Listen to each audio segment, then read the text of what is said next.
A very good morning, everyone. You folks never fail to surprise me. I'm so impressed at the turnout for the session on a Sunday morning when we usually wake up to a laid-back agenda-free day.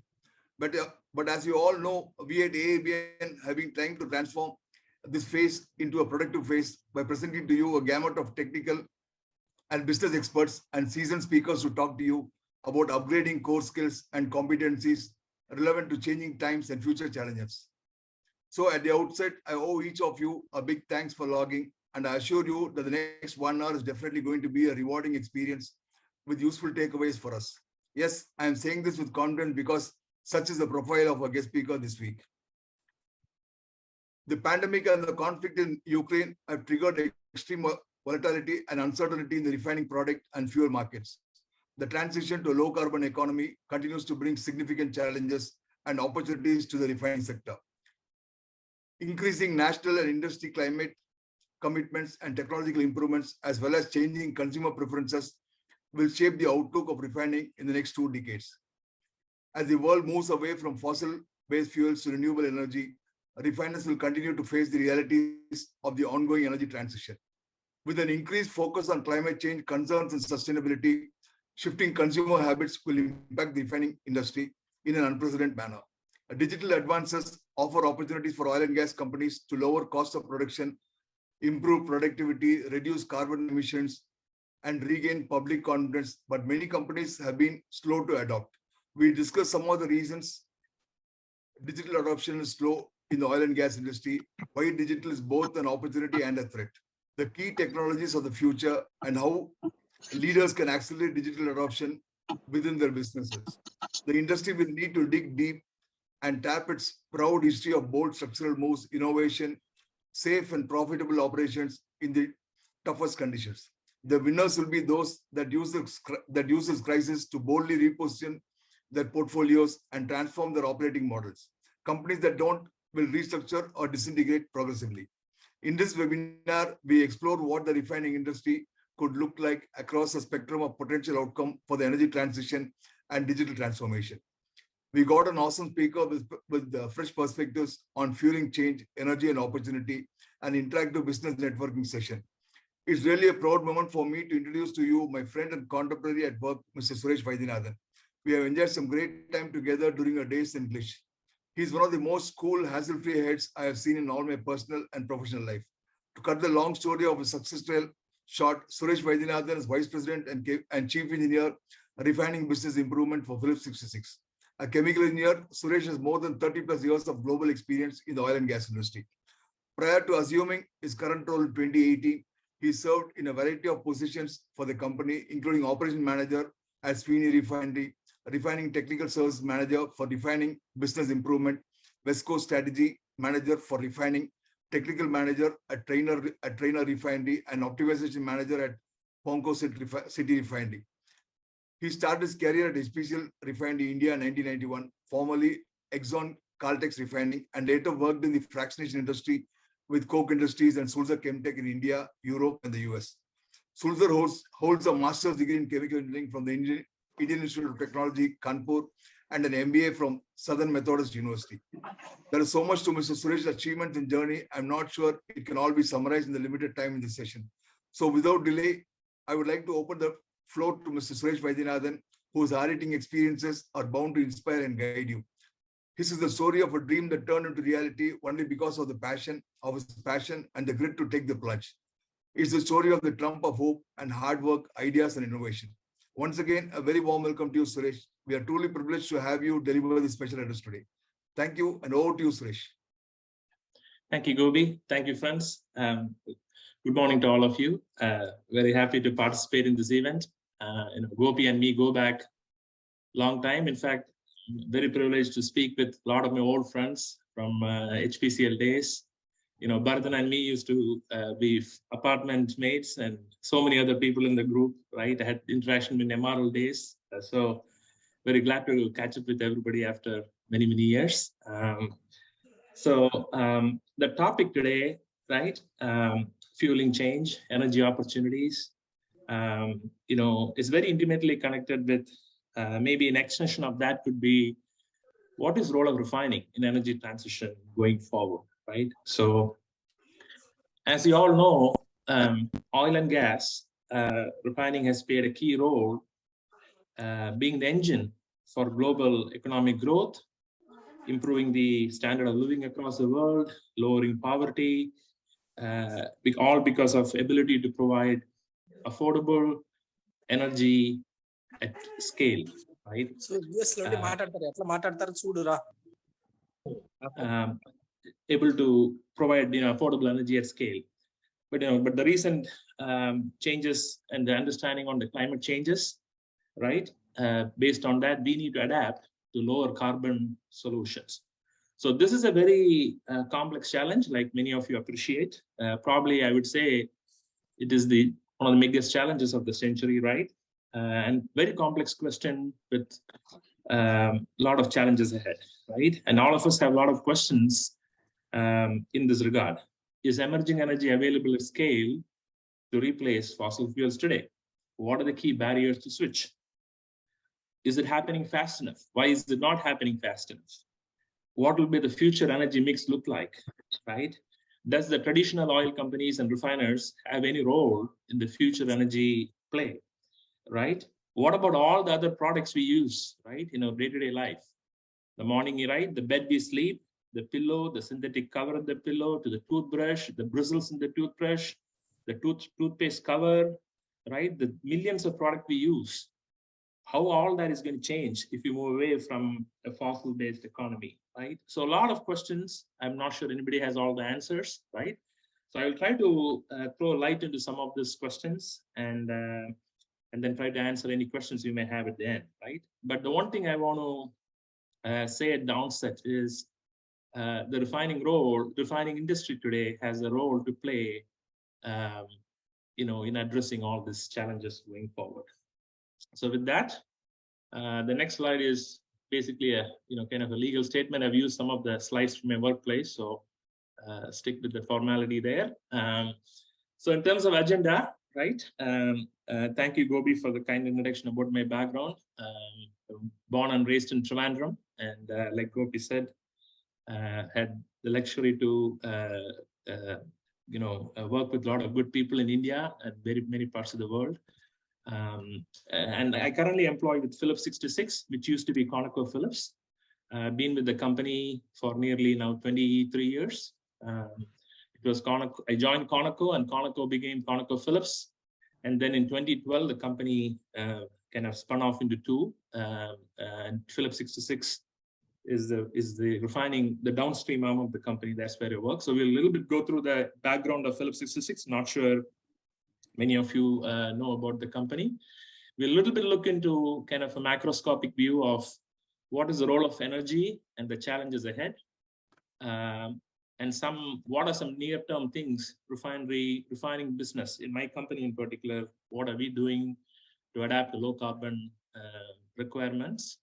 And then longer term, right, what are some of the options, what is being explored? And the very end, don't have time for everything, but the very end, I will maybe have briefly touch on how digital can play an important role.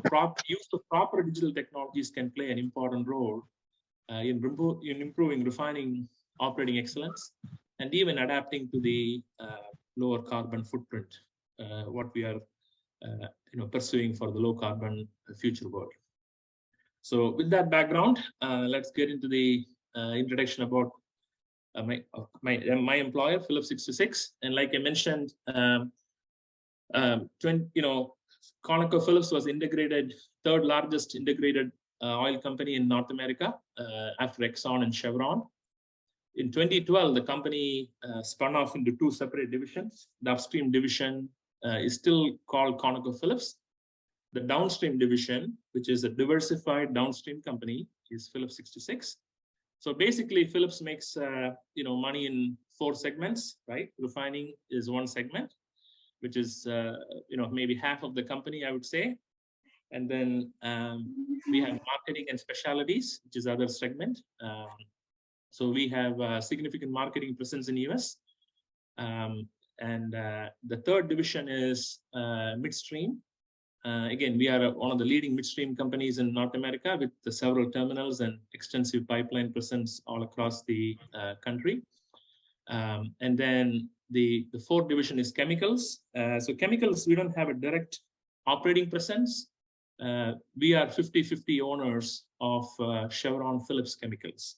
So it was all Phillips, but then Phillips and Chevron came to an JV, 50-50 JV, and Chevron Phillips is independently operated company, and they are probably one of the top 3 companies in their space they operate in. So that's how the company is made up.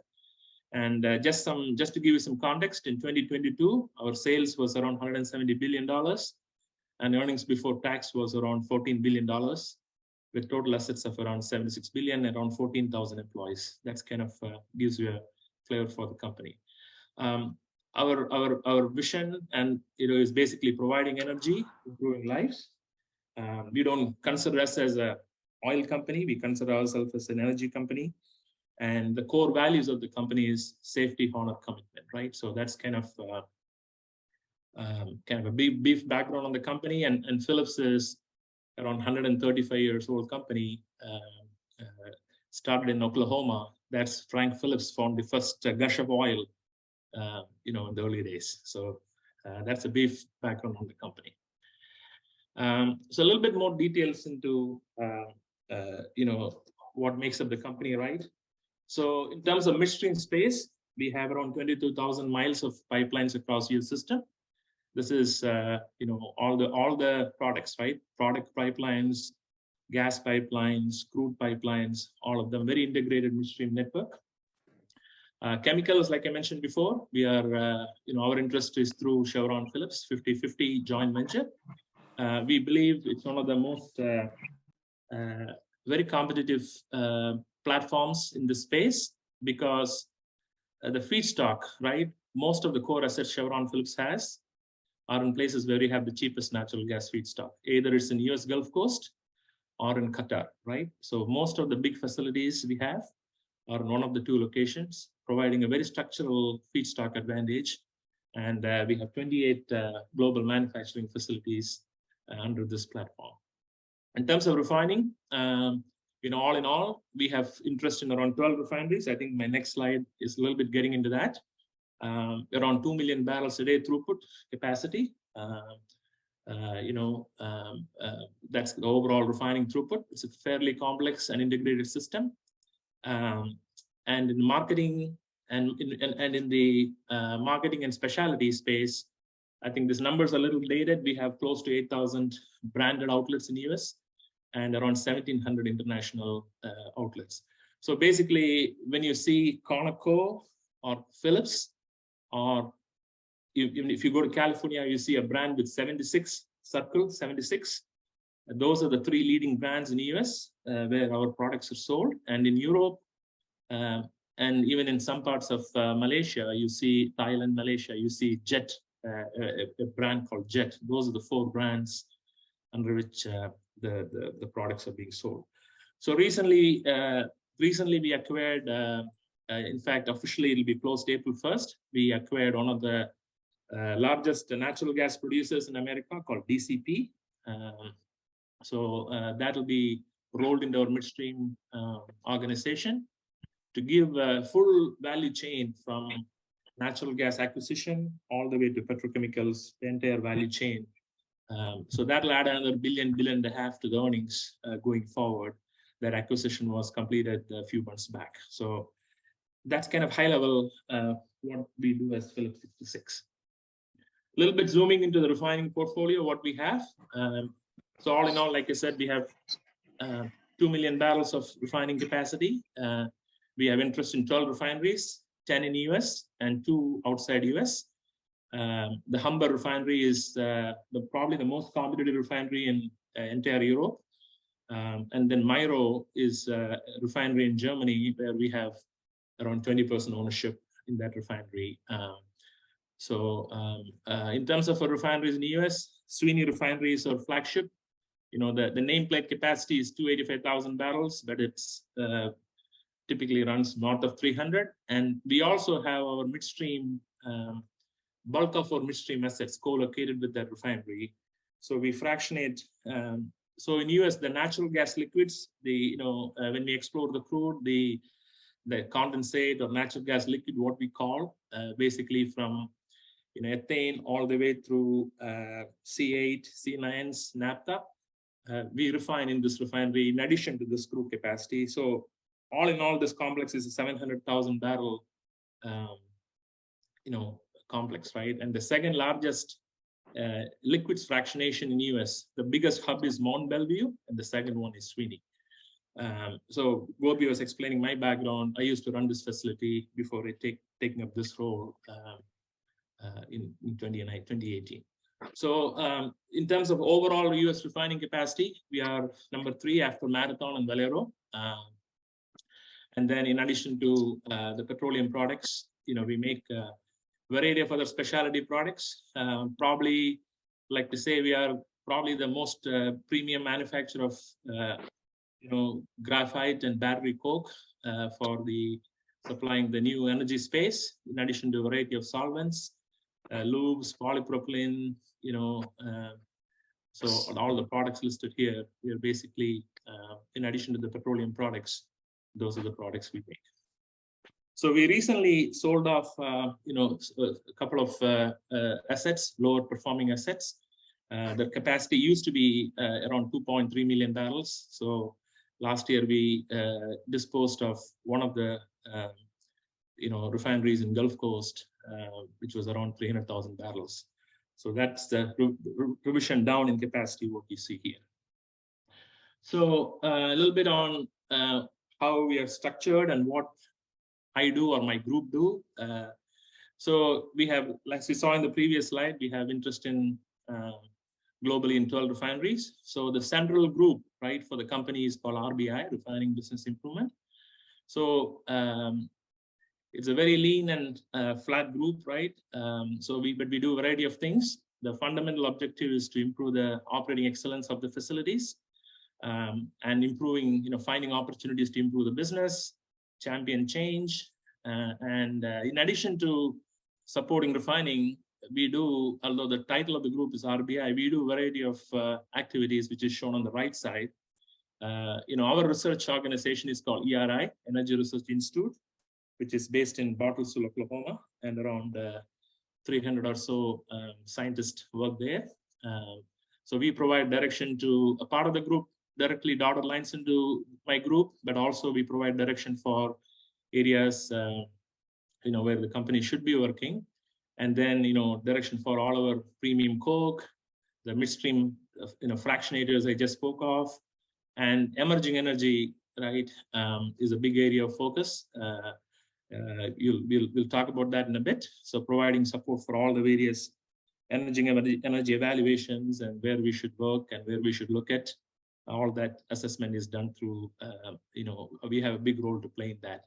In terms of traditional refining, right, all the mechanical process operating expertise, in addition to the digital opportunities in the company, are all driven through this group.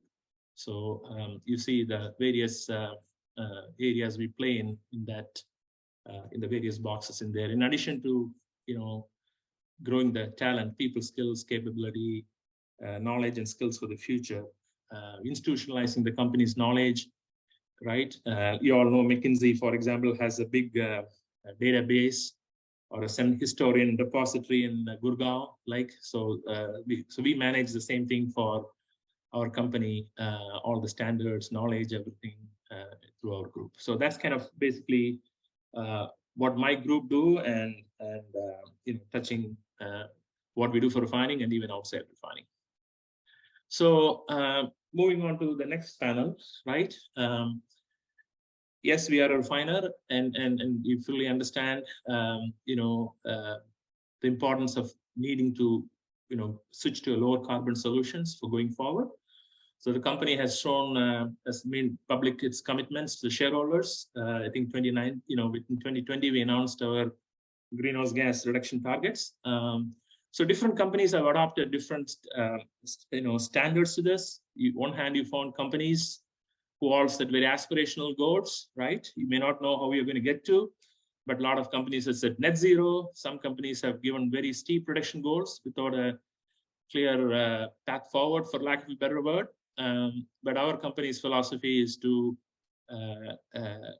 have put out numbers which we believe are realistic and be achievable, and not to put very aspirational goals which may or may not you may not have line of sight to today.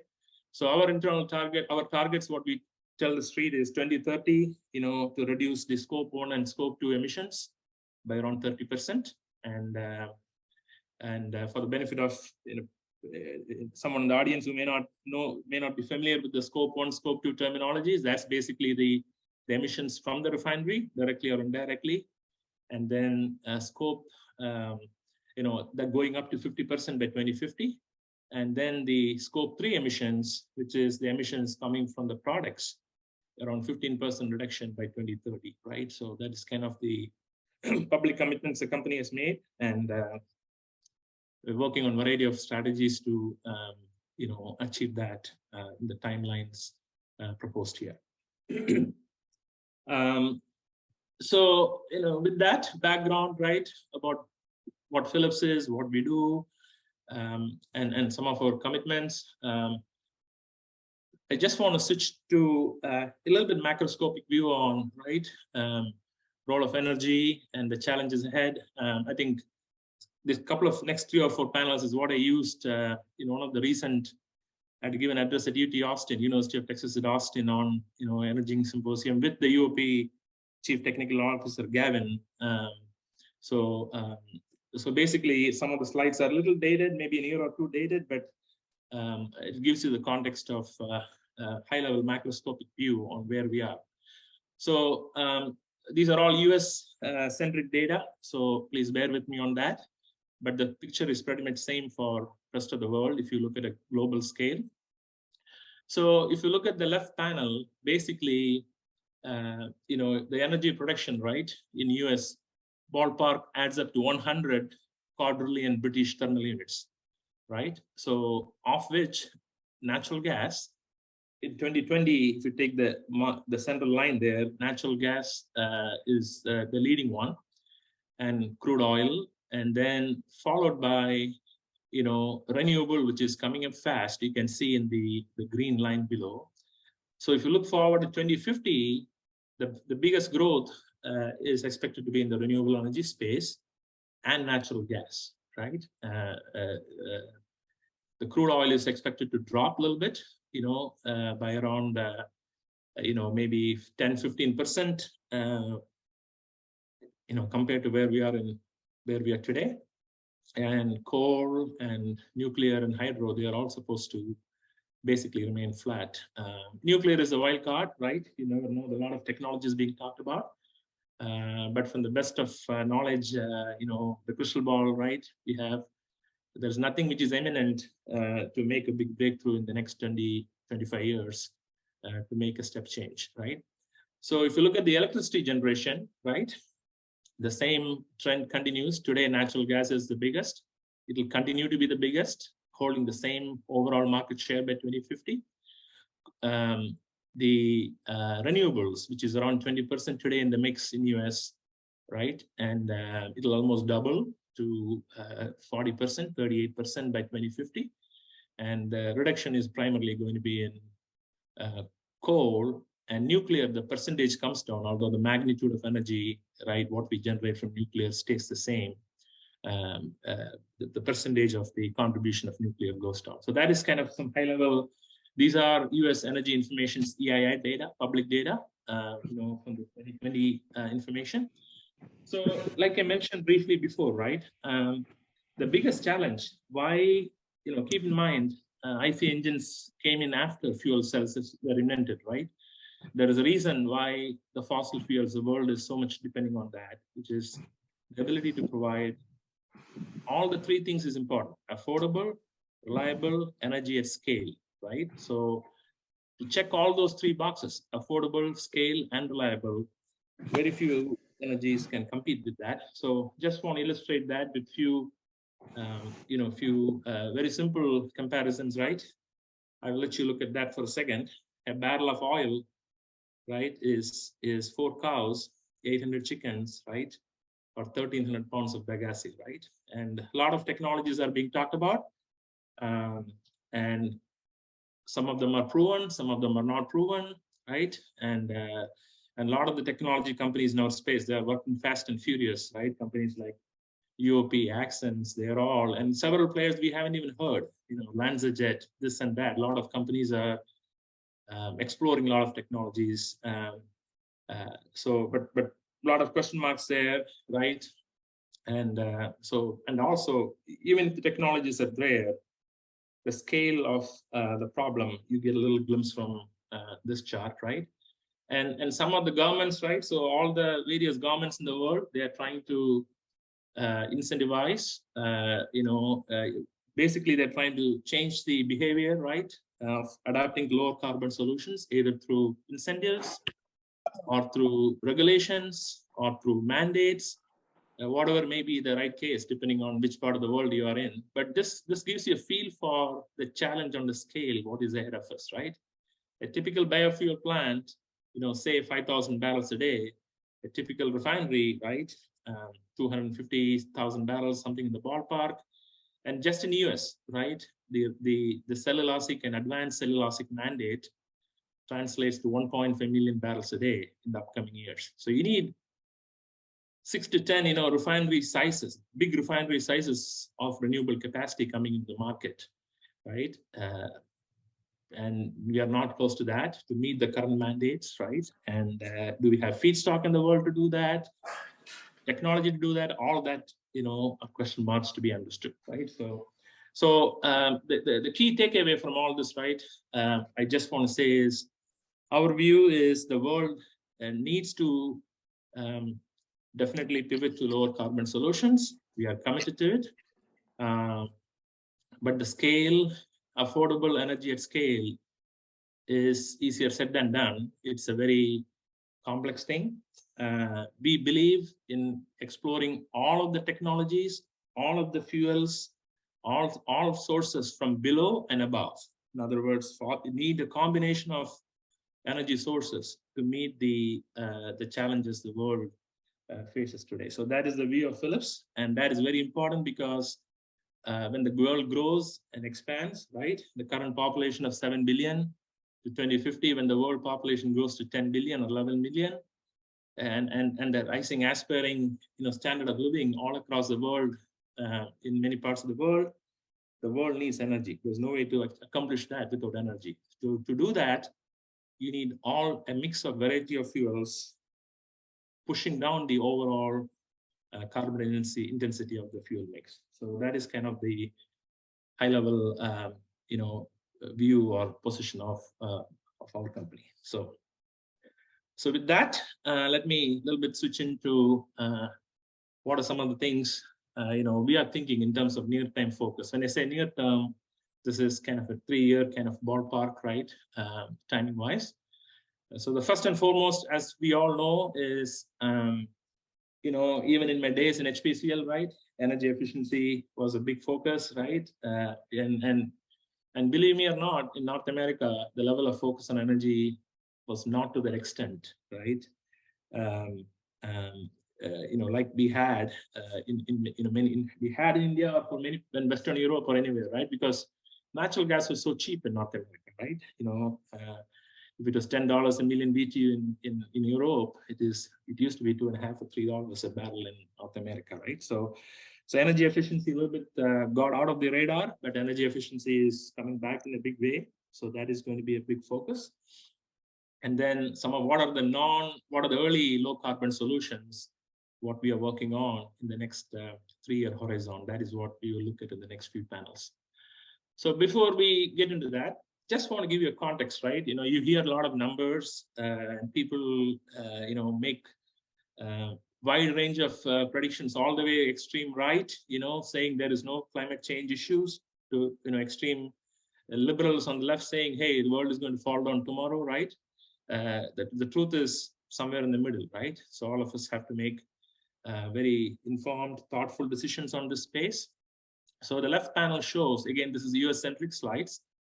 The left panel shows of all the emissions, ballpark a third of that is from transportation fuels. In other words, the emissions from the tailpipe of car or truck or whatever it is, right? And electricity generation is the other third.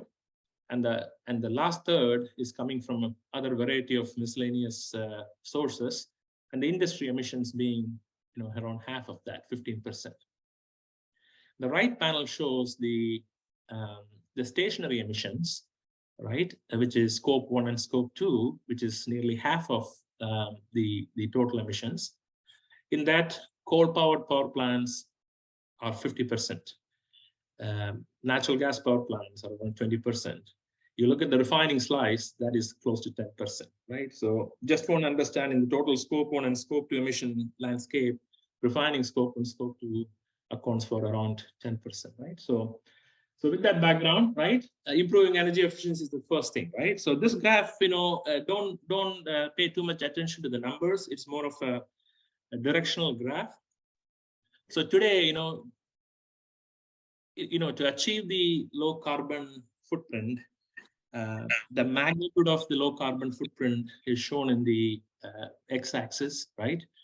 And the cost to accomplish, again, these are not very precise numbers.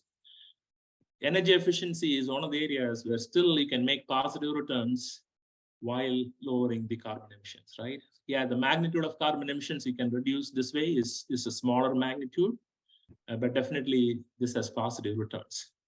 Cogeneration would be next in the pecking order, right? And then with all the, in US, they passed a recent major legislation called IRA, Inflation Reduction Act, which offers quite significant credits for solar and other various renewable energy sources.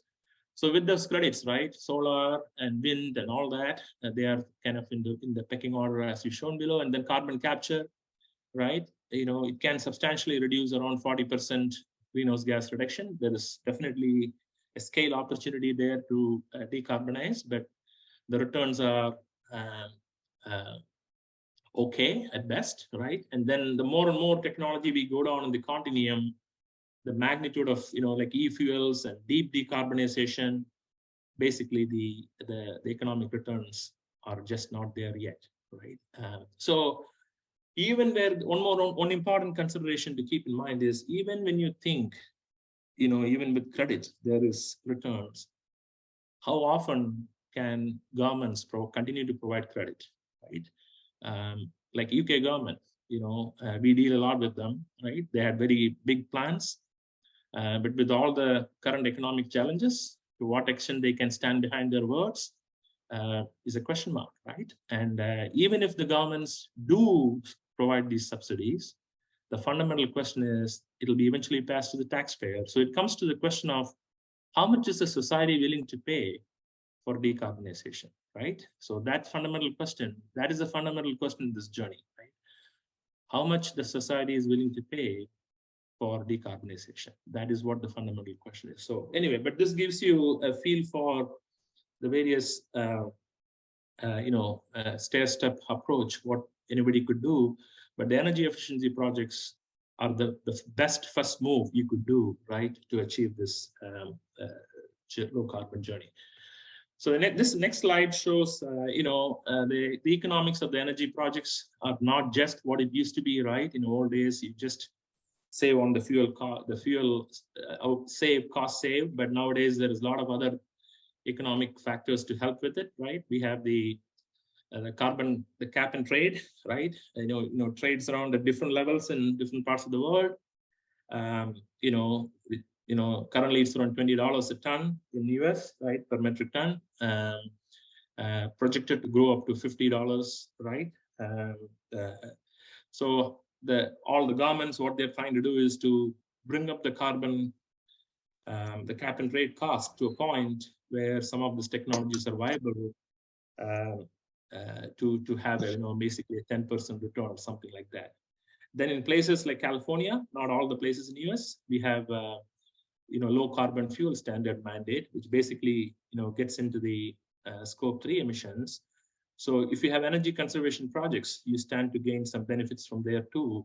So there can be additional help for the economics of energy conservation if you have minimum threshold to go after, right? So that's that. So in terms of Philips, what are our focus in the next 3-year kind of time frame, right?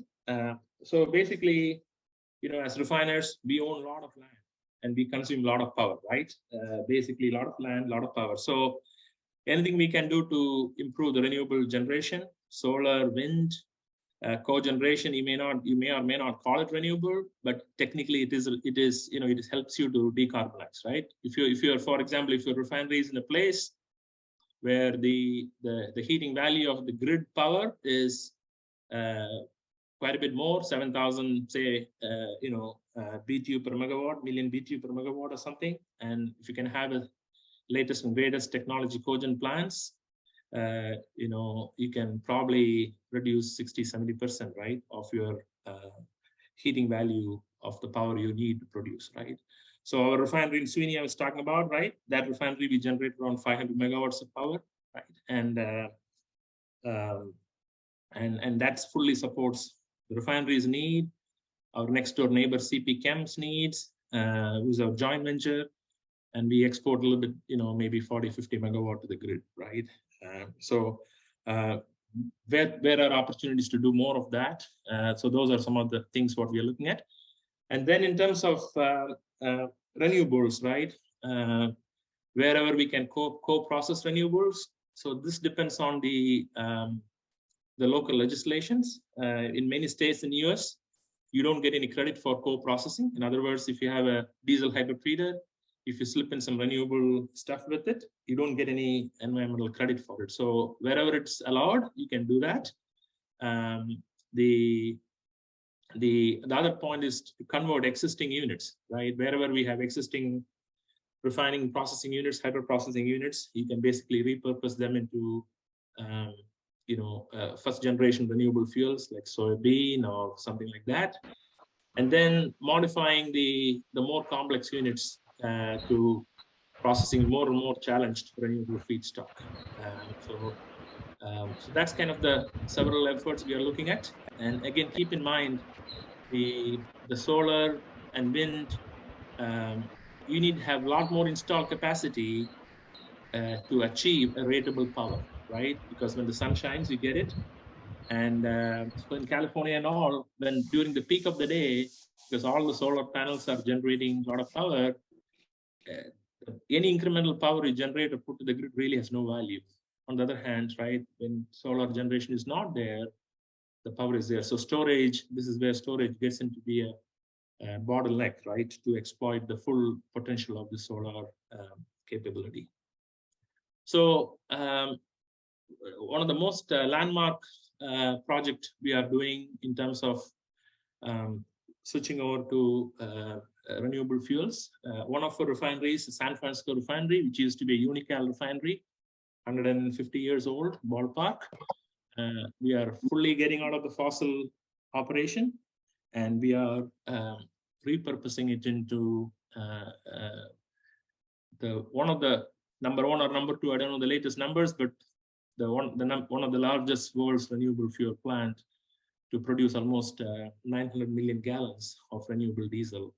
So this project is underway for a cost of $1 billion plus, and this will be commissioned in first quarter of 2024, right? The construction is happening fast and furious. So this refinery will be able to process a wide range of renewable feedstocks, not just the basic, simpler feedstocks like soybean or something like that. This will be able to handle a wide range from tallow or grease, distillers corn oil, whatever it may be, right? Because the name of the game is lower carbon intensity for the fuel. So this project is premised to have a carbon intensity of around 30 for the products we make versus a traditional 100 for diesel, right? So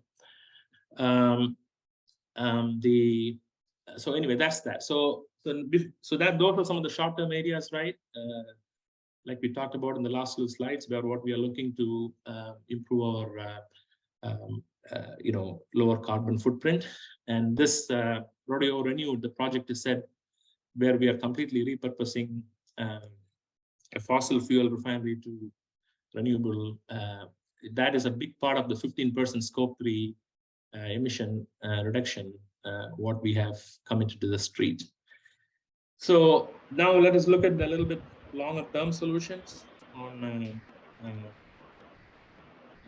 emerging energy, right? The space, what we are looking at. So before we do that, just want to give you a feel for what are all the options there, right? And where we are. And the right answer for every company may differ depending on their core strength, right?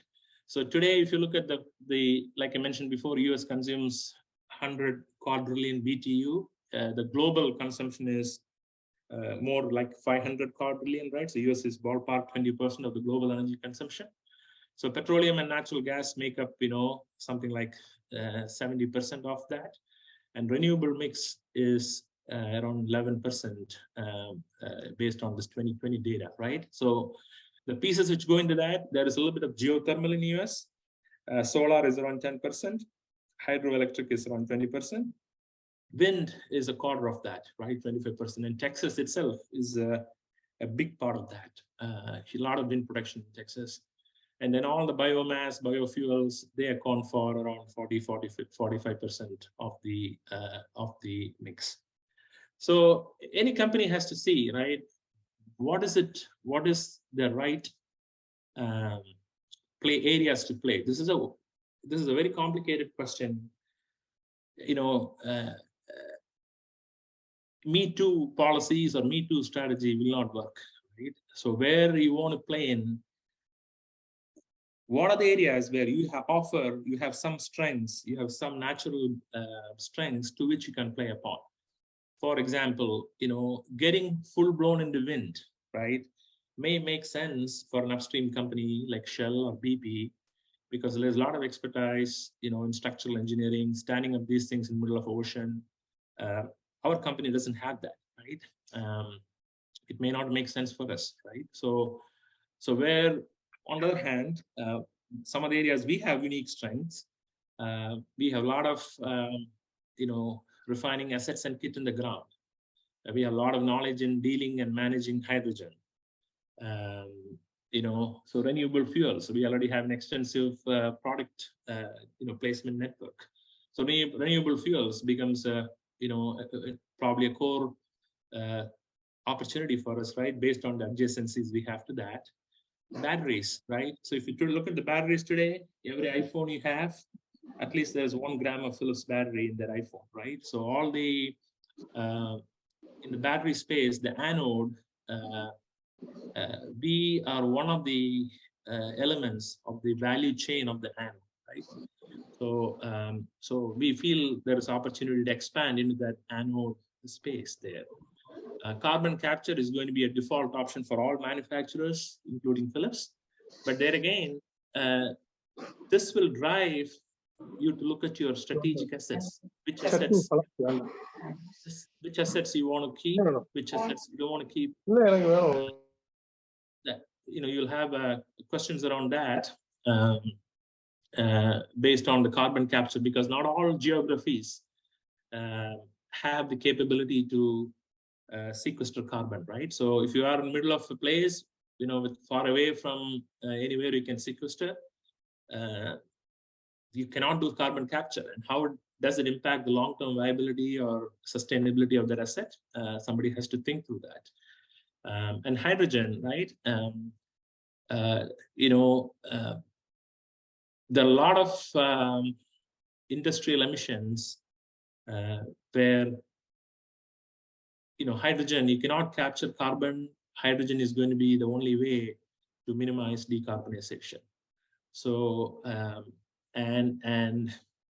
even in the fuels for the automobile fleet, some areas there is high probability hydrogen is the leading candidate for that, not batteries. So that may be a case for hydrogen. So those are the 4 pillars we are working on. Our emerging energy strategy is built around this. In addition to some of the circular, approaches like circular plastics and all that. But in terms of fundamentals of emerging energy, for where we are as Philips, we believe these are some of the pillars, right? Where we believe, based on our strength, we can focus on. Our goal is to stand up a $2 billion emerging energy business by 2030, and that's what we are working towards, right? So in support of that, we are doing a lot of things. We are getting into the feedstock space, getting into the the soybean. We took part ownership in a company called Shell Rock to have more access to some of the renewable feedstocks. We have agreements with several airlines in the world to be the SAF for SAF joint ventures. We have taken an investment in a battery company called Novonix, and they are working with several automobile manufacturers like Lucid, automobiles, and others to play in that space. And we have several green hydrogen fueling stations all across, certain parts of Europe, like Austria and other places. So we are dabbling the water, toes into the water, right, in various of these technologies to learn from it and adapt and tweak from it as we go along, right? So we are also one of the few remaining companies in US, pure refining companies, probably the only refining company with no upstream presence to have a R&D. And our R&D group, is focusing on several things in addition to providing fundamental support, right? Fuel cells, photovoltaics, battery materials, renewables, like we talked about plastic recycling, sustainable technologies. So they are providing a lot of foundational work to help us understand what is out there. Some of the bigger and bolder projects, right? These are long-term projects. What is being looked at? Anybody who has who can reflect the geography of UK, north east of UK is called Humberside. That broad area is called Humberside, which is bordering, which is like 20 minutes flight across the ocean from Amsterdam. So UK has bulk of the industrial activities in this space. So it is estimated that around 20% of UK's industrial emissions are from this geography, and it is very close to the Ekofisk oil fields. So it's a natural place for sequestering carbon and all. So UK government has a major project to build a big cluster of for carbon capture sequestration here, linking all the various industries in that space. So we are one of them. This project is called as Humber Zero, and so we are actively participating in that. And then UK government, given the high wind in North Sea, right, certain parts of the world, it makes perfect sense. These are all niche plays, right? Has tremendous advantage for some of these renewable energy fuels, right? So wind energy, all the North Sea high winds provides a big opportunity to gather that wind and using electrolysis to make green hydrogen, and that green hydrogen to fuel a lot of the industrial hard to decarbonize industrial processes. That project is called GigaStack. We are an active part of that in collaboration with the UK government. And then, like I said before, right, we have a very active, world-leading presence in this anode space of batteries. We want to build on it, and we are actively working with various battery manufacturers. What can we do in that space to further participate in this energy transition, right? So anyway, those are some of the longer-term things what we are looking at, so hopefully you got a flavor for what are the short-term and long-term steps we look at. And then, the last slide I have is a little bit pivoting into, I'll give a high-level overview on, right, how digital technologies are a very important part of sustaining good operating excellence for manufacturing industry, refining industry. And we don't talk much about what we do in many of the space, but based on our interaction with all the vendors, we like to believe we are one of the industry leading appliers of digital technologies, right? So the biggest thing in this thing, as you all know, is there is a lot of noise. There is a lot of hype, for lack of a better word, people doing a lot of things to, kind of fancy things, but does it really make anything to improve your business? You have to answer that question. We have been very bottom line driven. For example, one of the leading companies have a robot going around in the plant, with sensors.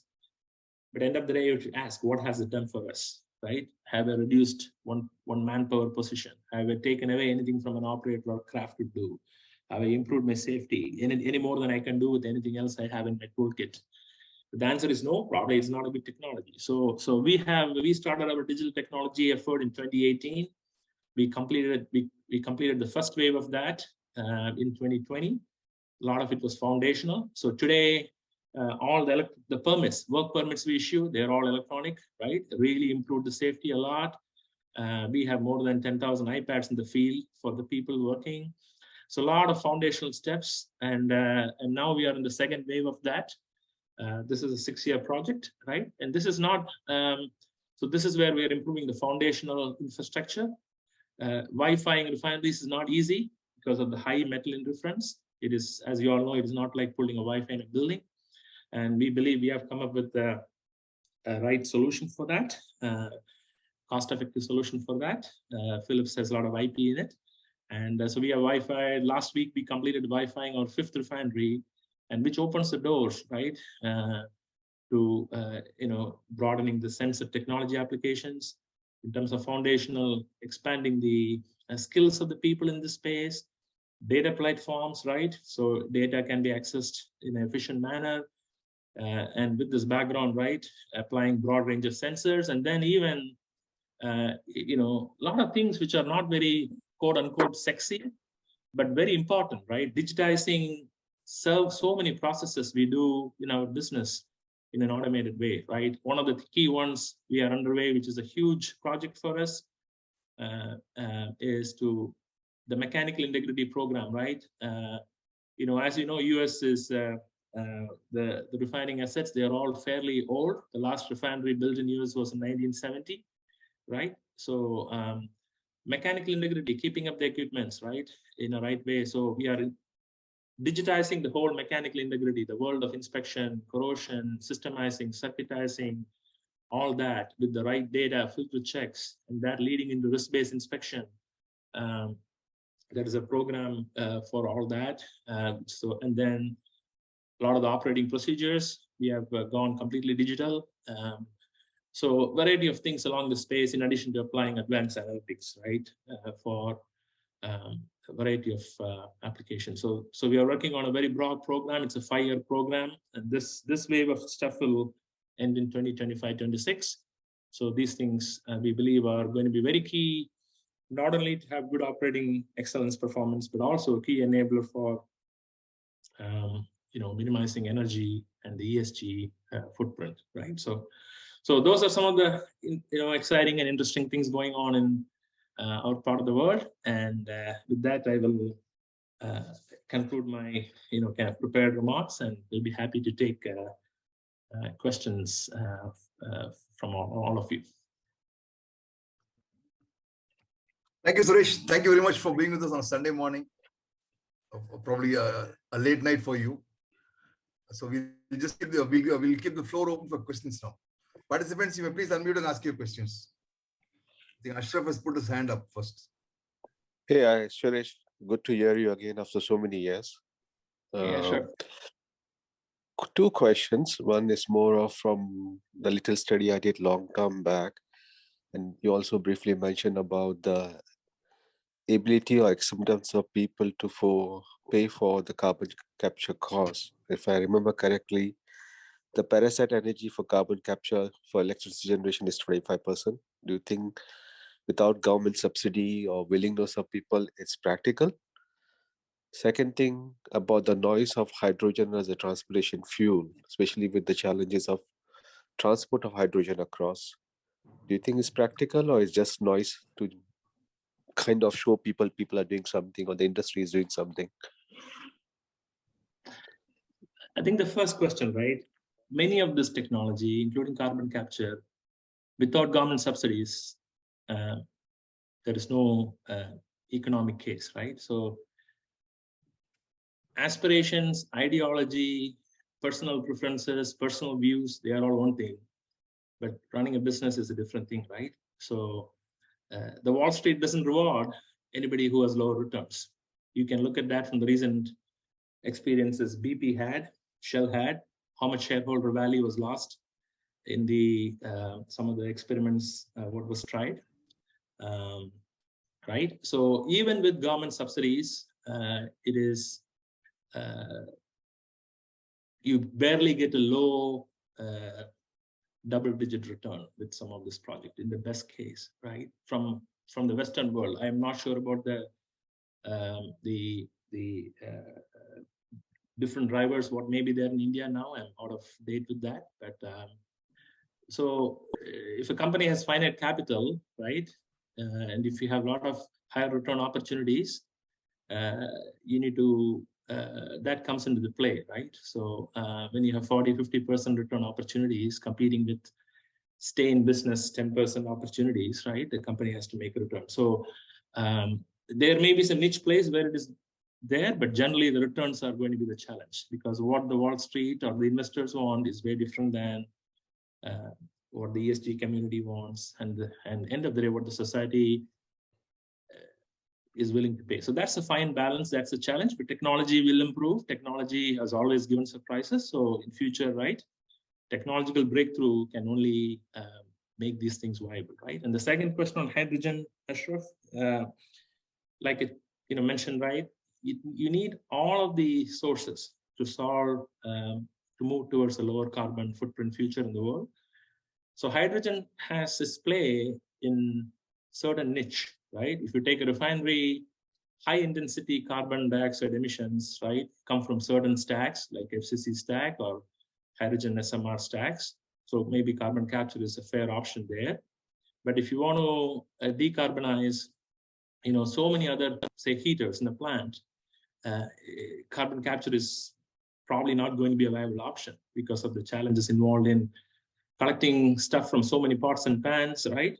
So hydrogen could be a potential option there, right? So I will not say hydrogen has no role. It has a role. It has a niche role. What it is, but how are you going to generate green hydrogen? That has to be thought through, right?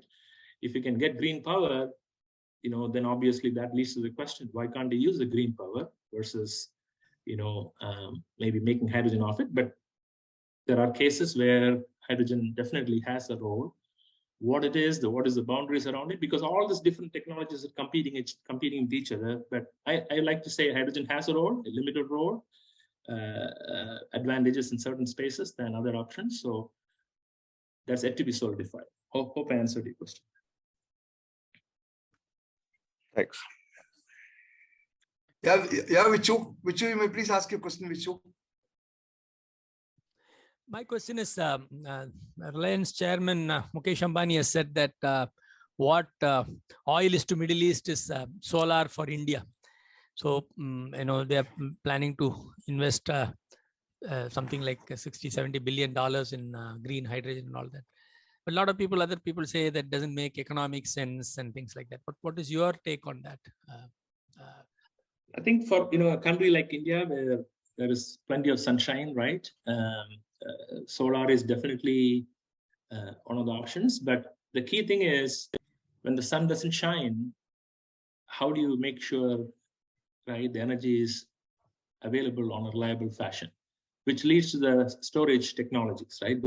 In absence of a storage technology, there will be limitations on mass switch over into solar or other. But in a country like India, where the demand is still growing, and the day demand is, generally is way higher than the night demand, the incremental day demand, solar would be a good way to tackle that. But to replace anything else, right, in absence of a storage technology to go with it, it is going to be challenging. And we are finding, that out in many parts of the world. You probably have, if you need a 10 megawatt power even during the day, as the day varies, right? The power, the sun's intensity varies. You need to have a lot more installed capacity. If you need X power, you need to have 2x or 2.5x of solar capacity installed, even when even keeping aside the storage considerations. Then solar to hydrogen would be a good option. I mean, hydrogen can be you can have a hydrogen grid instead of a power grid. I mean, does it make sense? No, what hydrogen is the question? Solar, right? solar hydrogen. Does it make, can it compete with gray hydrogen? That is hydrogen from natural gas? Because see, as you're aware, hydrogen, right? You have the so-called hydrogen we make from our burning natural gas and methane reformers. Then if you sequester the carbon dioxide with it, it is called as blue hydrogen, right? And then if you use all green power, it is hydrogen. So solar can provide green power, right? Solar can provide the green power, and then if you have plenty of other fresh water, right? If you look at the World Bank studies, the 3 precious commodity in the world is going to be water, food, and energy, right? So is it the best use for water to electrolyze? And the cost and the power requirement for electrolysis is way more, okay? So I'm not sure about green hydrogen at a huge scale yet, but solar power probably is a lot more immediate and can play into society than green hydrogen at this point. But green hydrogen will have a role as we progress in our decarbonization efforts, because hard to decarbonize areas, hydrogen does have a role. But blue hydrogen, if you have carbon sequestration, is a lot more reality than green hydrogen. Okay, I think there are 2 more hands. N. Murli.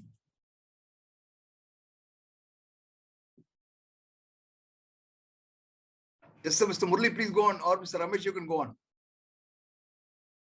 Yeah, good morning, Mr. Suresh. It was definitely a wonderful presentation.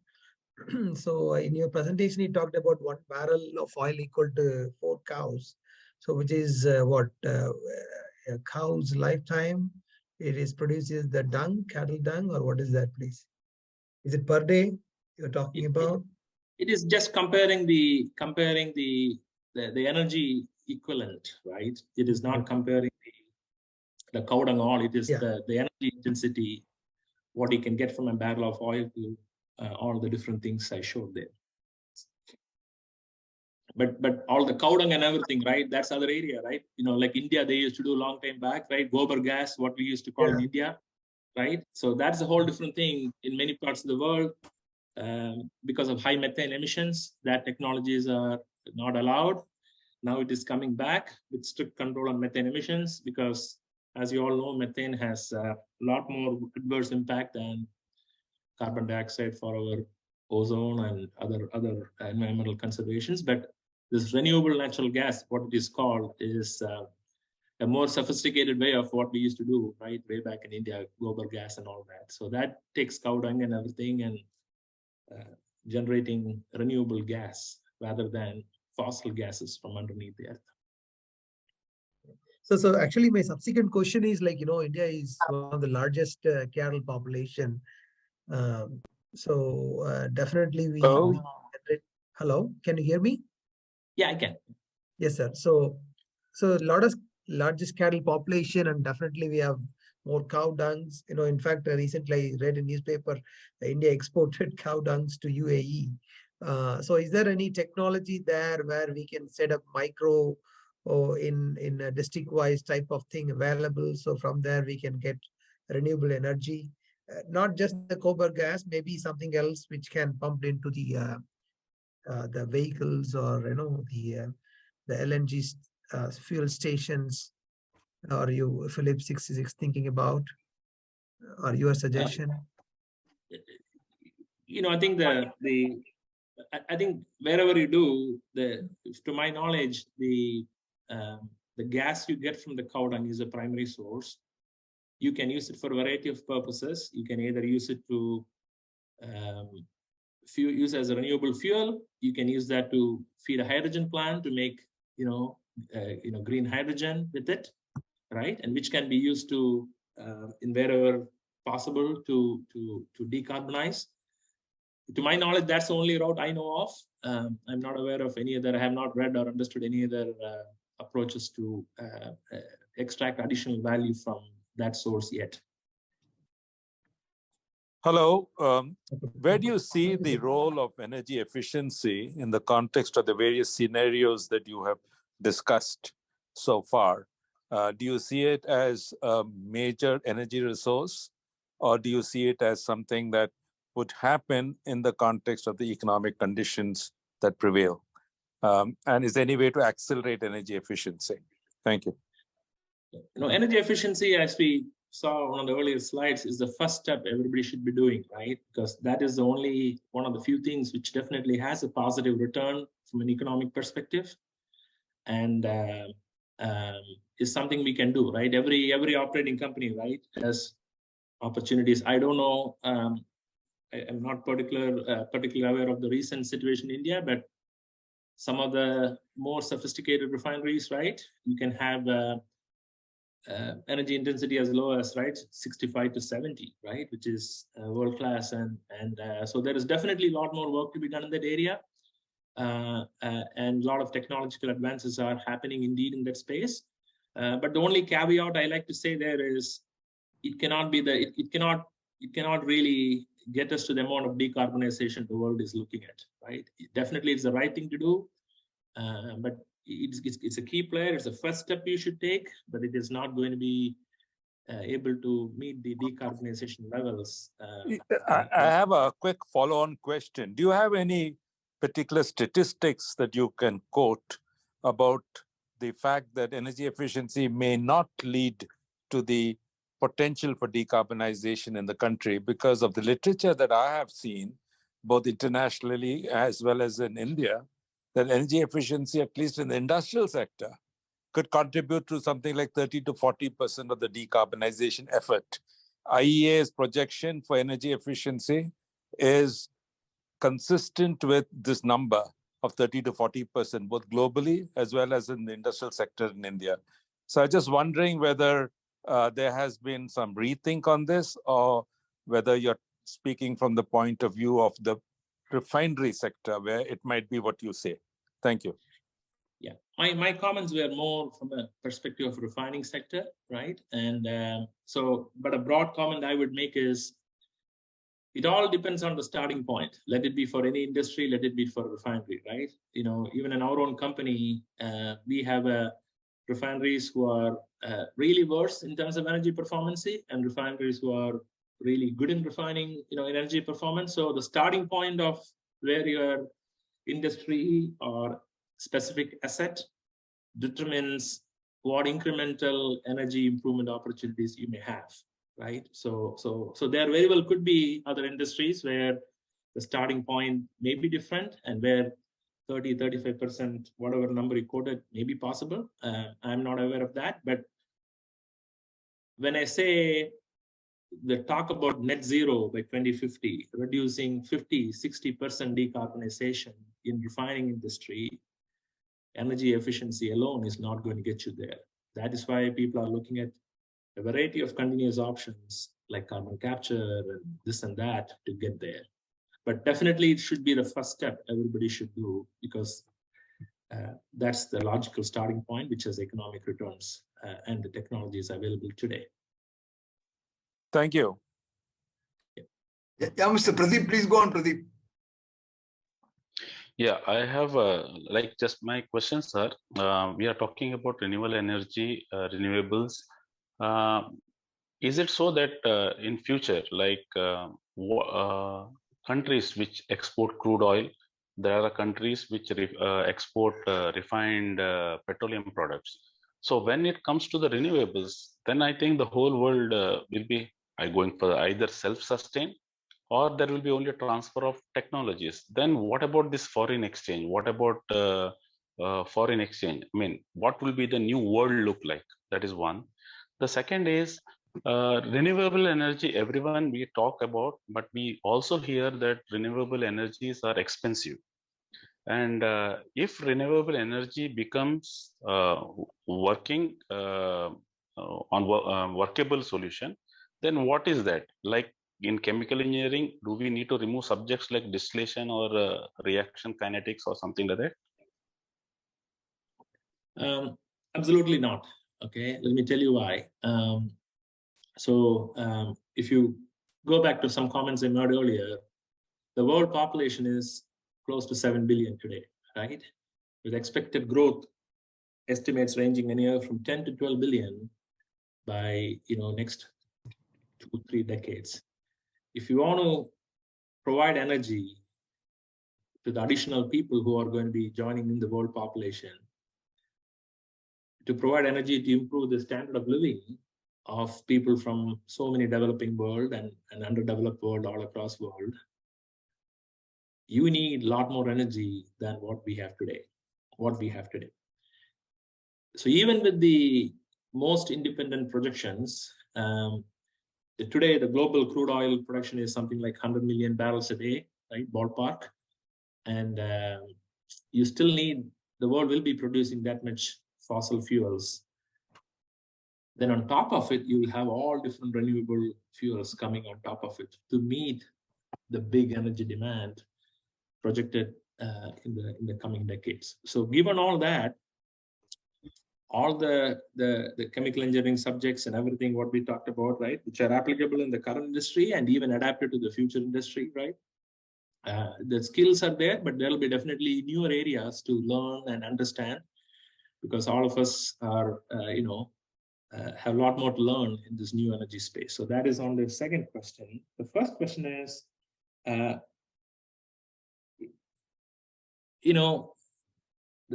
the world we see today, unless there are some major technological breakthroughs, the renewable energies in general seem to be more expensive. There are few who are not,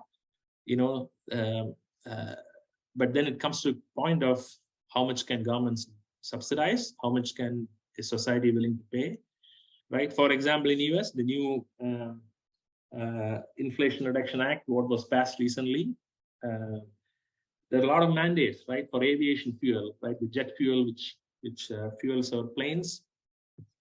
Wide range of mandates in Europe, regulations in the US, aspirations in many parts of the world to have 10% to 20%, whatever may be the percentage of the jet fuel to be from a renewable basis, called as sustainable aviation fuel, SAF. SAF is going to be way more expensive than the normal jet we make today. So how much is the consumer willing to pay for it is where the punchline going to be, right? If it costs me $2,000 to fly economy from US to India, as a consumer, am I willing to pay $3,000 for it? Or what is my break-even point? That is going to decide, that's where the aspirations and realism will meet to a practical answer, right? So directionally, it is going to be more expensive. In general, speaking, most of this renewable energy sources, there may be a few exceptions then and there, but by and large, technology improvements will close the gap, and already it has closed the gap in many areas. So that's one big opportunity to make it more economic. But from all the projections and readings I've seen, you need all of the different sources of energy to meet the world's need going forward.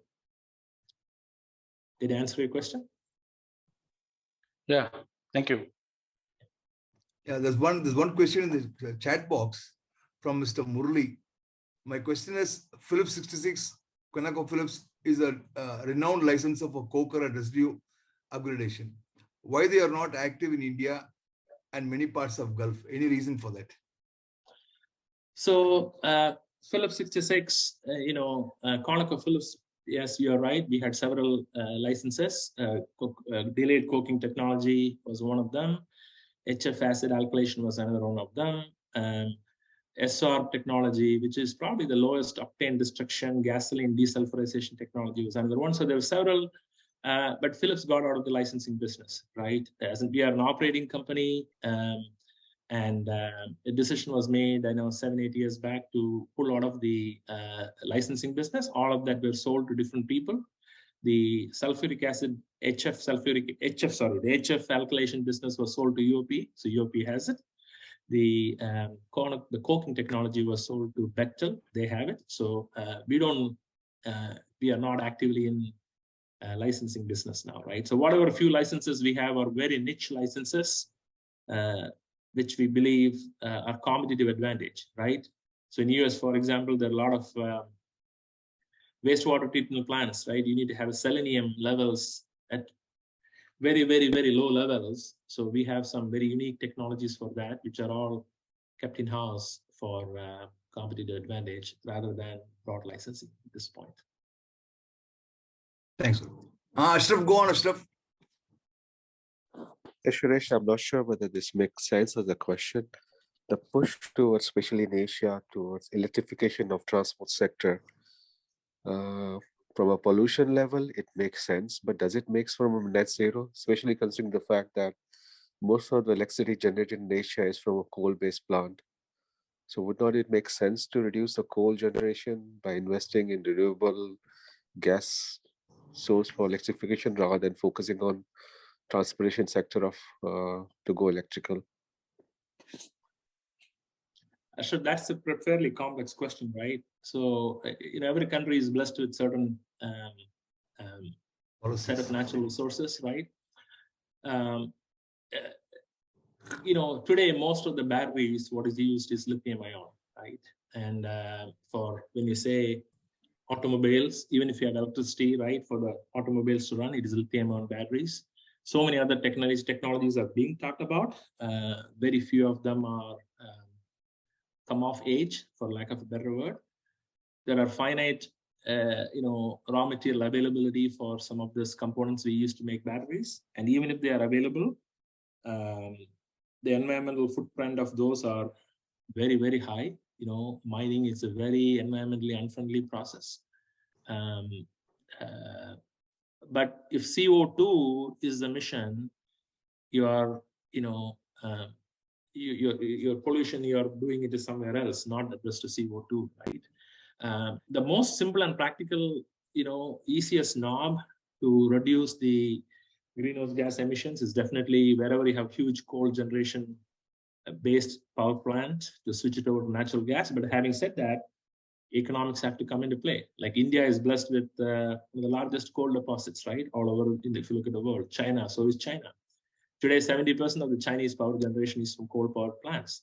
China doesn't have any gas deposits. So to China, for them to buy the gas from wherever in the world, liquefy it, bring it to China is way more expensive. And they are so much dependent on external foreign countries for their power generation. Would they be comfortable to do that? So all those geopolitical issues play into the picture. So coal is not going to go away for those reasons. But in a theoretical world, right, natural gas is the single biggest things. You may or may not realize, US is one of the few countries where the carbon emissions have come down dramatically in the last decade or so. And that is primarily because of the advent of shale technology, right? The shale drilling technology, which resulted in so much shale oil being generated in US and the associated gas which comes with it. Really, the market economics forced coal power plants to shut down and converting it all to natural gas. That is the single biggest reason US carbon dioxide emissions have come down. So natural gas is a logical, proven, checks all the boxes, affordable, reliable, right, at scale energy. But to do that, you need to have natural gas, right? India is not blessed with a huge amount of natural gas, right, compared to the energy needs and growth aspirations of India, right? So coal is what we are blessed with, right? So that's where the practical barriers would come in switching to gas versus coal. Yeah, Pratish. Thanks for excellent presentation. One question.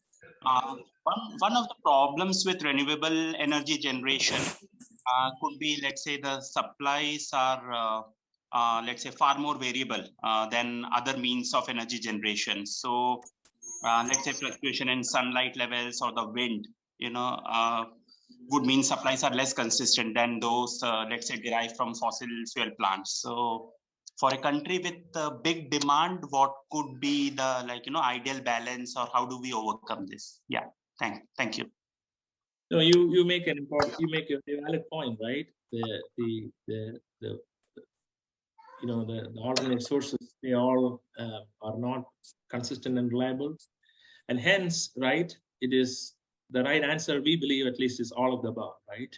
All of the below, right? Any sources of energy from under the ground, let it be gas, let it be oil. Any sources of energy above the ground, let it be sun, let it be solar, let it be used cooking oil, let it be tallow, beef tallow, let it be India is blessed with a lot of ethanol production, sugarcane production. It can be distillers corn oil, whatever it may be, right? It takes all the sources,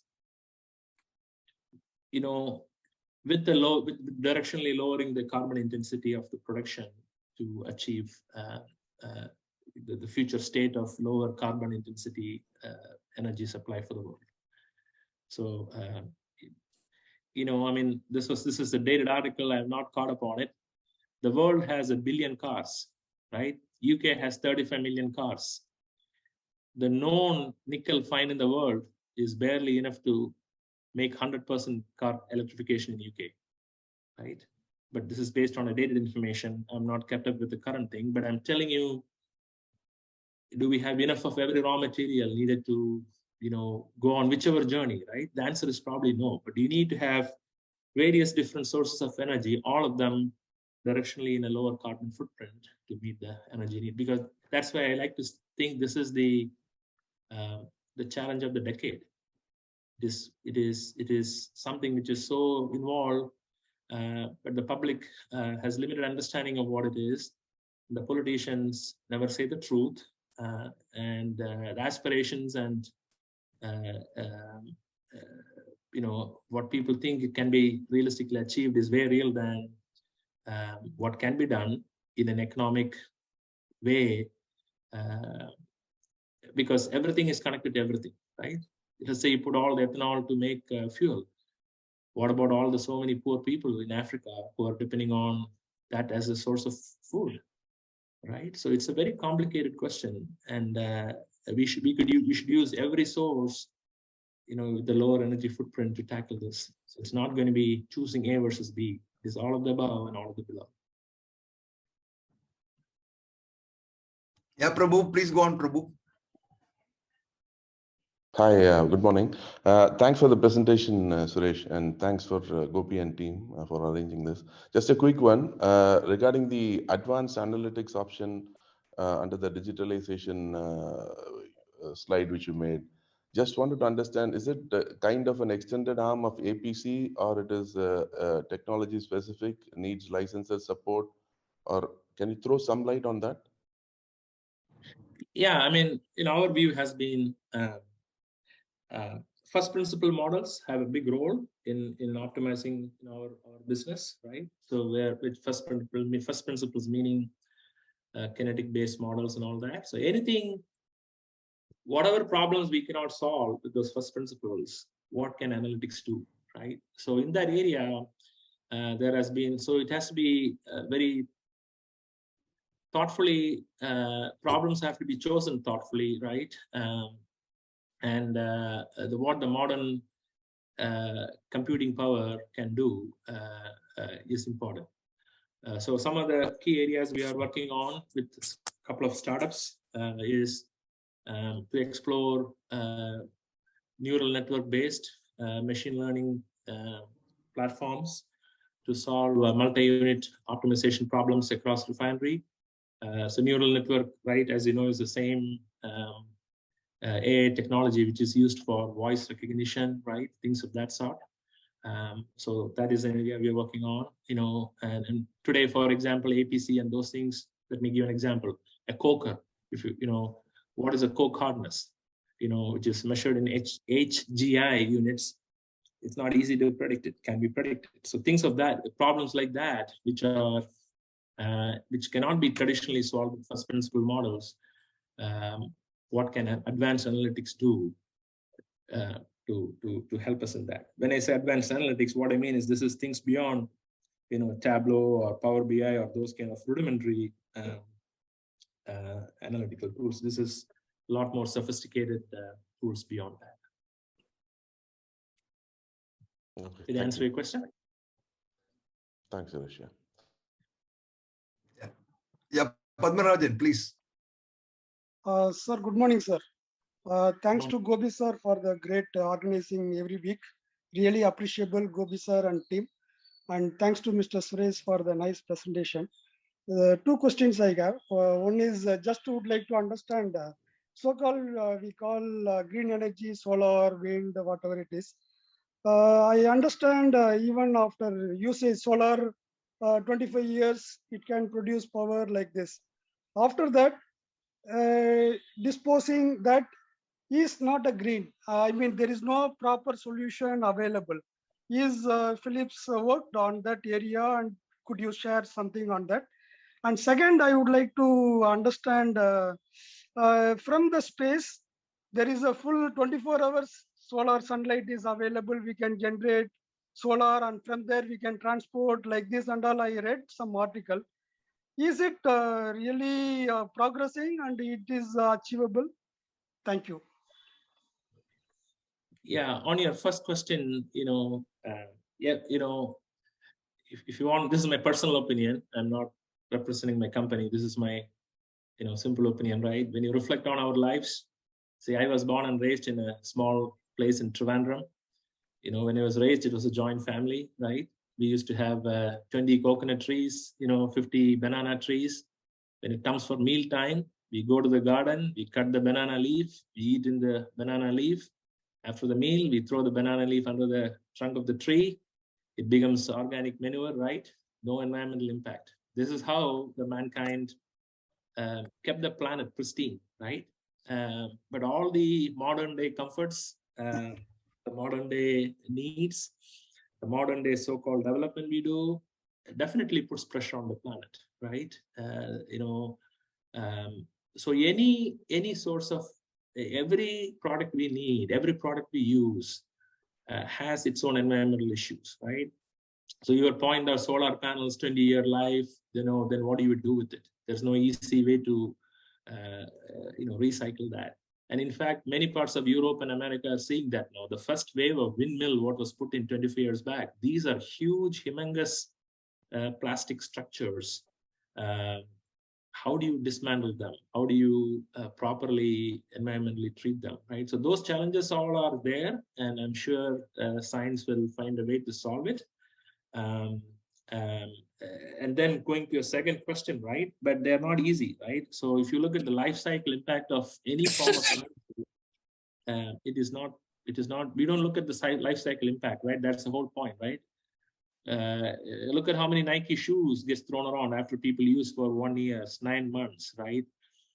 What happens to that when you go to the ground? None of them are biodegradable, right? So every material, every product, everything we use, there will come a day, right? All of that has to be built and thought on a sustainable platform.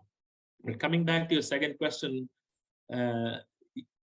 regardless of however the solar radiation or however we can harness that energy, the question is, unless there is storage technology to go with it, it cannot be a reliable source of power. There's a lot of work underway in storage technologies to providing cheap storage technology. In other words, when the sun is shining, you make all the power and store the power, the storage, and when there's no sun, bring it back. A lot of work is going on. Several national labs are all over the world are working on that. Hopefully, somebody will come up with a cost-effective breakthrough technology, and that will further unleash tapping into those power sources. Even UOP is working on one of those technologies. When I was there at the Des Plaines facility, they are working on a storage research option for storing energy. So. Oh, thank you, sir. Just I would like to touch. What about the transporting energy from space to ground? Is there some advancement or some progress? I'm not aware of anything material in that space. So doesn't mean it is not there, but my knowledge limitation, I'm not aware of anything related to that yet. Sriram has a question, Suresh, from HPCL. Sriram, you can go on with your question, Sriram.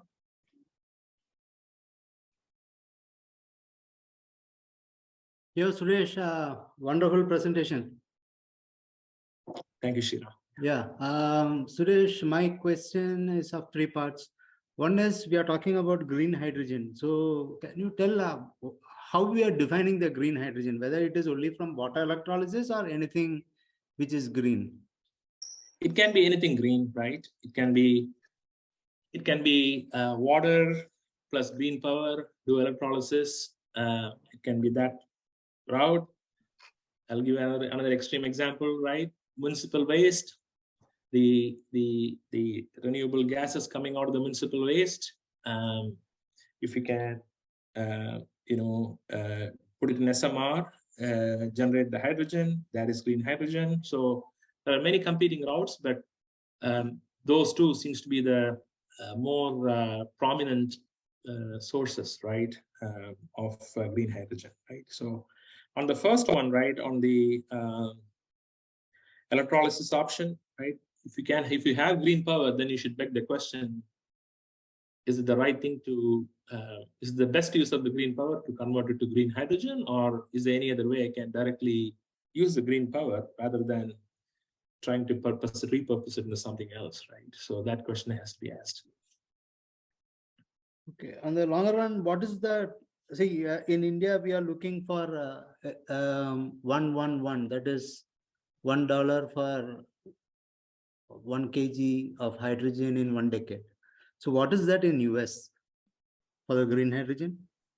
I will be lying to you because I don't remember the number if I tell you something. The high level point is the green hydrogen, right? It has to be in line with currently what you pay for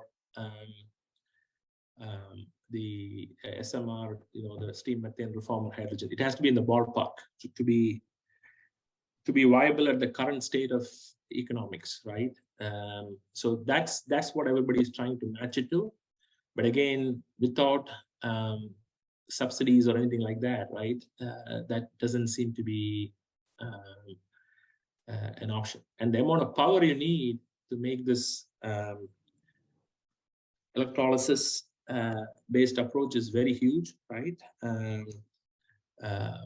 One data I remember is if today there's I think one of the hydrogen plants, SMR, 100 million scuff of hydrogen they're generating, and right, if you were to, with the current process, whatever power it needs, if you were to go to electrolysis based hydrogen route to make the same amount of hydrogen, you probably need several factors of additional power, more than what you need, right? And then tapping into the pristine source of water, the water treatment to go with it, all of that adds up, right? All of that adds up. The devil is in the detail, right? When you get into this. But going back to your question, the intent is to be in the ballpark of what you can do with the SMR's hydrogen, right? Okay, and we were talking about the renewables. We require governmental support for the viability. And is it the technology which is lacking, or it is not getting matured, or is it the feedstock, because of the feedstock that it is not becoming viable? What is the reason for that? Well, if you take soybean, if you take crude oil today is $70. Brent was $68 last I looked a few hours back, right? If you want to buy soybean oil, it is in the ballpark of $200 a barrel, right? So today, if I'm making $72 crude, right, even with the higher market prices, say $30 diesel crack, I'm selling diesel at $100 a barrel. In future, if you want to go with soybean oil, $200 feedstock cost, and I'm expected to sell diesel at $100, the math doesn't add up, right? So even if you lower some of the feedstocks, which are more cheaper, they don't come close to you. It has to be collected, aggregated all over the world, right? So all the transportation cost, so there's definitely a big delta in terms of the feedstock and feedstock cost, what has to be bridged. So it is with respect to the feedstock, not technology can be improved upon and it can mature, right? Yeah, the technology, seems to be there, right? But like I said, the 40, 50,000, like the plant I showed you, we are doing. To my knowledge, there is us and there's one other company who is planning to start up a plant of that scale, which will be the largest scale in the world. There is a lot of challenges. It is not a slam dunk. It is not a done deal. Think about it. You have to meet 30 CI, right? Which is 70% less carbon intensity than the fossil fuel. These feeds come with all variety of problems, right? The tallow has bone chips, solids, phosphorus, right? A little bit of phosphorus can contaminate the catalyst and have the unit runtime reduced by 1 month. So a lot of technical challenges to be understood and overcome, but I'm sure the industry will get through that. It is all teeth in trouble. But in terms of economics, right, there is a huge difference between the feedstock cost between what we do today. And the other main thing is, right, the petroleum feedstocks, what we use today, doesn't compete with food or anything, right? Many of the other things do compete with food and other competing things, right? Not all the renewable feedstocks, but at least a good part of that, right? Soybean, corn, they all compete. But the other things like used cooking oil or DCO or tallow, those things don't compete, but they are so hard to source. There is only that much finite supply in the world, right? So you cannot get everything, that cannot fill the void, right? So that is a challenge in the feedstock space.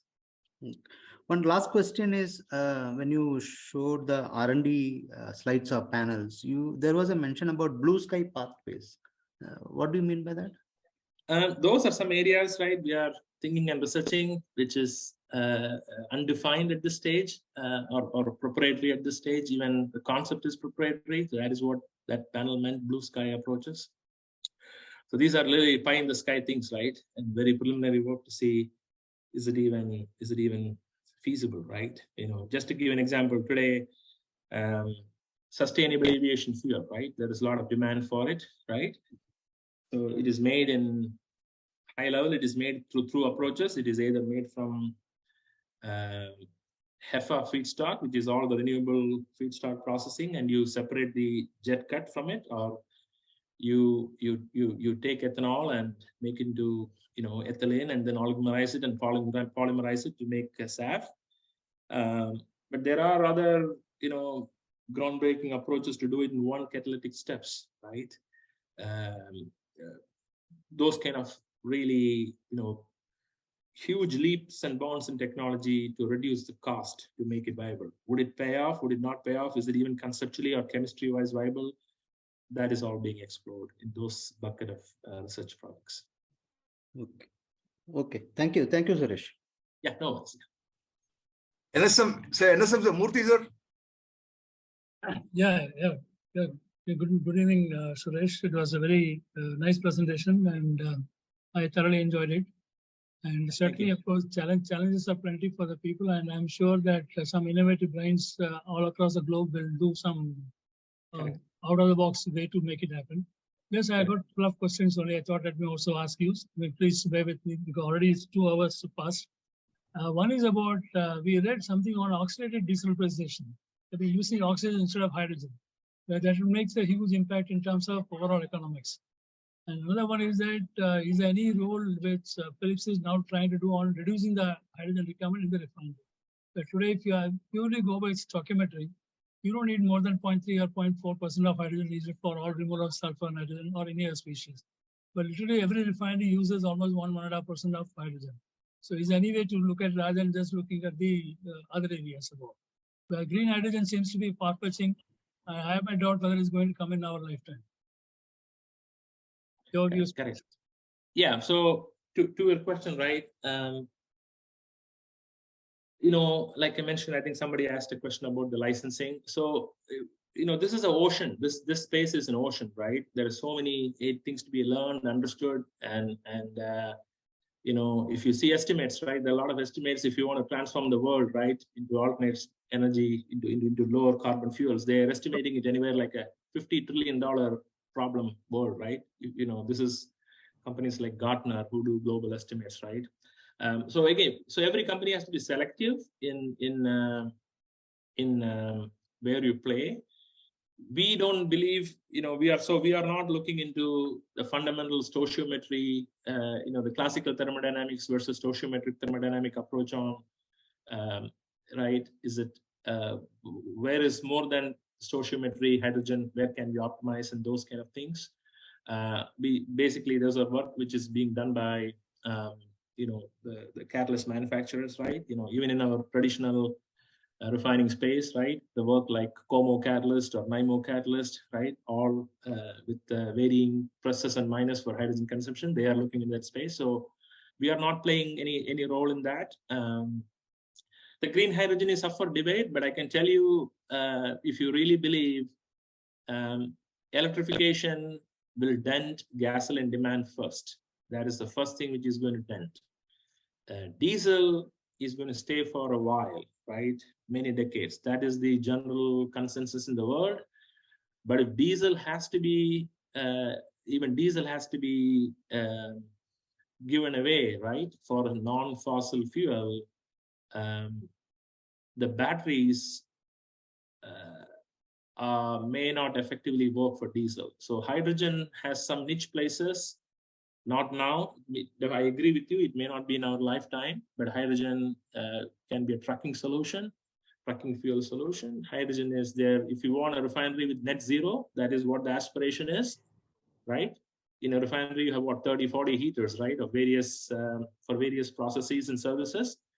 You can capture carbon from maybe 5, 10, some of the big ones, but all the smaller ones, it has to have hydrogen flaring, right? If you want to get to net zero. So those are the places. But again, having said that, do you have hydrogen burners available to that scale? How do you, if there's, so there's a lot of challenges to be worked out in that space, but it doesn't seem anything of near future. Your observation, I agree with your observation on that.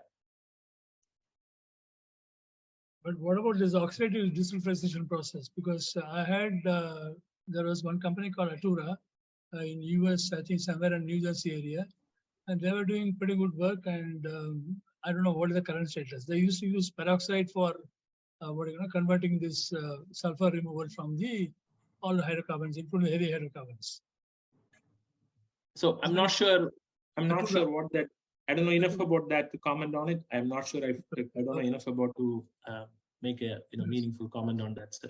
Ultimately, what we do is that we make H2S. From H2S, we make sulfur. Then sulfur goes to sulfuric acid or sulfur dioxide or whatever thing.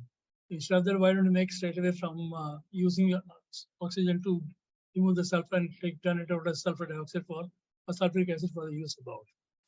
Anyhow, it's really a tough challenge ahead of us, and I'm really happy that I participated in the work right from the beginning.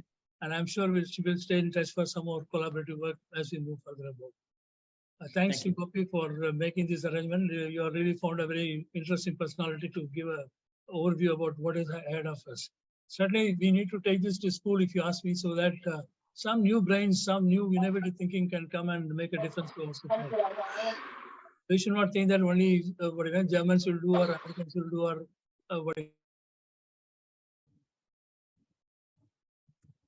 It's going to take the whole world to solve this problem. It's a very complex one. So.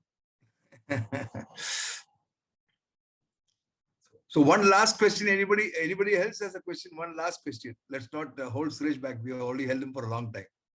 One last question, please. If anybody has a question, may please ask the question. Sir, Padmaraj here again.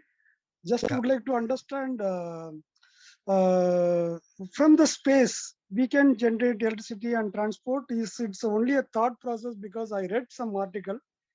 Do you have any idea on that? If you have, please share. Especially generating electricity and transporting to ground from space. I mean, those are all right. Very futuristic ideas, right? I mean, as you know, right? Even mankind, right, haven't even established a meaningful, base or infrastructure in space, right? But conceptually, if you can do that, there is a lot of talk of using electromagnetic beams to transfer energy from point A to point B. Again, but those are all concepts, right? It has to be thought through in terms of what does it do to all the modern communication networks. How can we do that without disrupting everything? So those are all, in my humble opinion, right, several decades away, right? But definitely could be possible, right? Never say never to anything, but I'm not aware of something which is in the near 10, 20, 30-year time frame to do in that time frame, right? The real one thing in that 20, 30-year time frame, if it is nuclear fusion. If that technology comes of age, that is the one which can check all the boxes: affordable, reliable, and at scale, right? But the world has different appetite to nuclear power, right? So Japan shut all theirs down, right? US had their own accident in 3 Mile Island in '76. They have not built any more nuclear plant. So the small 35, 50 megawatt fusion fast speed reactors, a lot of effort is going on there. So that's the one which has the potential to be the dark horse in the next 30, 40 years, right? So that's my personal view. Nice, sir. Thank you. I appreciate if Vardhan can say a few words before we wind up. Vardhan?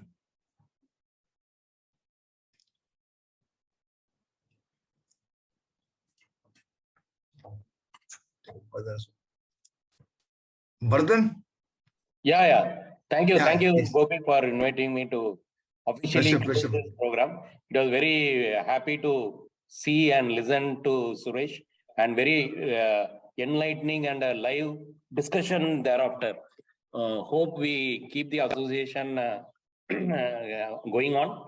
And only one common item I just wish to mention is sometime back, or when we joined 30 years back, we used to see a huge divide between what is happening in the Western world with respect to refining and what we were doing. We were actually lagging by almost 20, 25 years.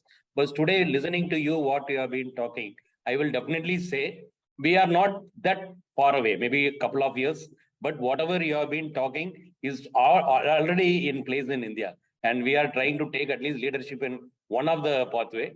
I think it is good to see that development. Once again, thank you. Thank you for spending your time. I think late night will not keep you more waiting. And thanks Gopi and all his team for this wonderful series of webinars which he is having on every Sunday. Thank you, Suresh. Thank you, Vardhan. Thanks, Vardhan. Suresh, thank you, Suresh. Thank you very much, Suresh. Yeah, the technology is it's a global technology now, right? And this is a huge problem beyond. I don't know what the society appreciates what it to be. People expect quick answers, right? There is no quick answer, right? Because it touches every socio-economic, political, geopolitical, technological challenges. It touches every one of those complex things, right? How do you take care of the poorest of the poor and still provide, low carbon solutions for the world? So I agree with what you said. So anyway, glad to speak to all my old friends, and thanks for the opportunity, and we'll keep in touch. Okay, thanks, brother. Thank you.